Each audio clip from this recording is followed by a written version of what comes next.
মানুষ আপনাকে কষ্ট দিচ্ছে, তাকিয়ে আছেন আল্লাহ। এবার আপনার সেই মানুষের দেওয়া কষ্ট তিল তিল তিল তিল করে আস্তে আস্তে সহ্য ক্ষমতার বাইরে চলে যাচ্ছে। আপনার রব তাকিয়ে আছে। শনিবার, রবিবার, সোমবার, মঙ্গলবার, বুধ হয়ে বৃহস্পতি হয়ে আবার শুক্রবার, সপ্তাহ চলে যাচ্ছে, মাস হয়ে যাচ্ছে। আপনি শুধু রবের দিকে তাকায় সবর করে আছেন।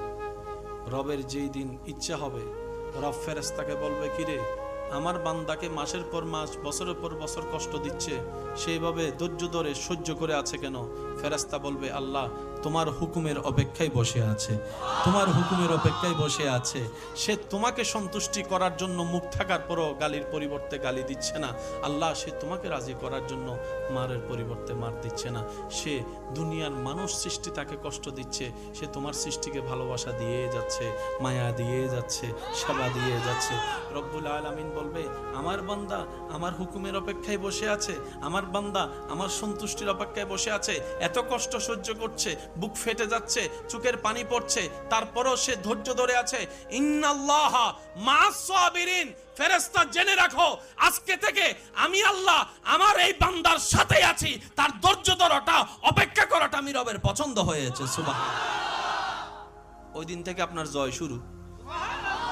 এই পৃথিবীতে যারাই যাদেরকে ভাঙতে চেয়েছে, যাদের জীবনে কষ্ট, দুঃখ, অভাব, অভিযোগ, আপত্তি, লাঞ্ছনা, অপমান, কষ্ট বেশি হয়েছে, আর যারা ধৈর্য ধরতে পেরেছে, আল্লাহ পাক একদিন না একদিন তাদেরকে কিন্তু নিয়ামত দান করেছেনই করেছেন।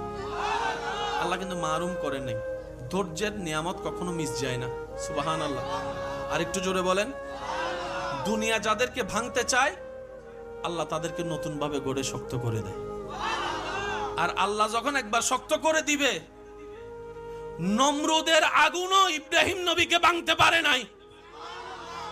ইউনুস আলাইহিস ইসলামকে মাছের পেটে সেই মাছ ওনাকে পরাজিত করতে পারে নাই।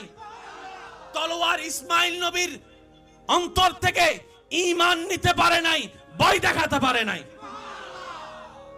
কারবালার সেই কঠিন কষ্ট ইমাম হোসেনের মুখে মলিনতা আনতে পারে নাই।